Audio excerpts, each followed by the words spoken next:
Paracetamol কিভাবে কাজ করে, এর সঠিক ডোজ কত এবং এটি খাওয়ার সময় কোন ভুল করলে মারাত্মক ক্ষতি হতে পারে। তাই ভিডিওটি শেষ পর্যন্ত দেখুন, কারণ আপনার এবং আপনার পরিবারের সুস্থতার জন্য এই তথ্য জানা খুবই জরুরি। চলুন শুরু করা যাক। প্যারাসিটামল হলো একটি জনপ্রিয় ঔষধ যা সাধারণত জ্বর কমানোর জন্য, মাথা ব্যথা, শরীর ব্যথা এবং ঠান্ডা জ্বর বা ভাইরাল ফিভার হলে এটি ব্যবহার করা হয়।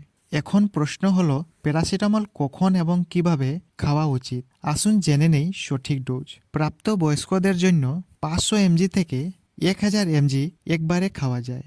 দিনে 4 বার অর্থাৎ 24 ঘন্টায় 4000 mg এর বেশি নয়। শিশুদের জন্য ওজন অনুযায়ী নির্ধারিত করা হয়। সাধারণত প্রতি কেজি ওজনের জন্য 10 থেকে 15 mg প্রতি 6 ঘন্টা অন্তরে খাওয়া যায়। প্যারাসিটামল ব্যবহারের সতর্কতা। অতিরিক্ত সেবন লিভারের ক্ষতি করতে পারে। অ্যালকোহল বা অন্য কোনো ওষুধের সঙ্গে অতিরিক্ত গ্রহণ ক্ষতিকর হতে পারে। গর্ভবতী মায়েদের ডাক্তারের পরামর্শ নেওয়া উচিত। বিশেষ করে যদি লিভারের সমস্যা থাকে, তাহলে এই ওষুধ ডাক্তারের পরামর্শ ছাড়া খাবেন না। প্যারাসিটামল কিছু মানুষের জন্য ক্ষতিকর হতে পারে, যেমন যাদের লিভারের সমস্যা আছে, যাদের অ্যালার্জি আছে, যারা অন্যান্য শক্তিশালী ঔষধ গ্রহণ করছেন। আপনি যদি এই ক্যাটাগরির মধ্যে পড়েন, তাহলে অবশ্যই ডাক্তারের পরামর্শ নিন এবং আপনার স্বাস্থ্য সংক্রান্ত যে কোনো সমস্যা বা ঔষধ ব্যবহারের আগে অবশ্যই একজন যোগ্য চিকিৎসকের পরামর্শ নিন।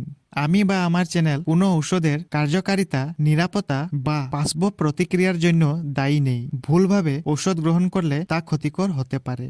আশা করি প্যারাসিটামল সম্পর্কে আপনার সমস্ত প্রশ্নের উত্তর পেয়েছেন। যদি ভিডিওটি ভালো লাগে তাহলে লাইক, কমেন্ট এবং শেয়ার করুন। এমনই আরও স্বাস্থ্য বিষয়ক ভিডিও পেতে সাবস্ক্রাইব করতে ভুলবেন না। ধন্যবাদ।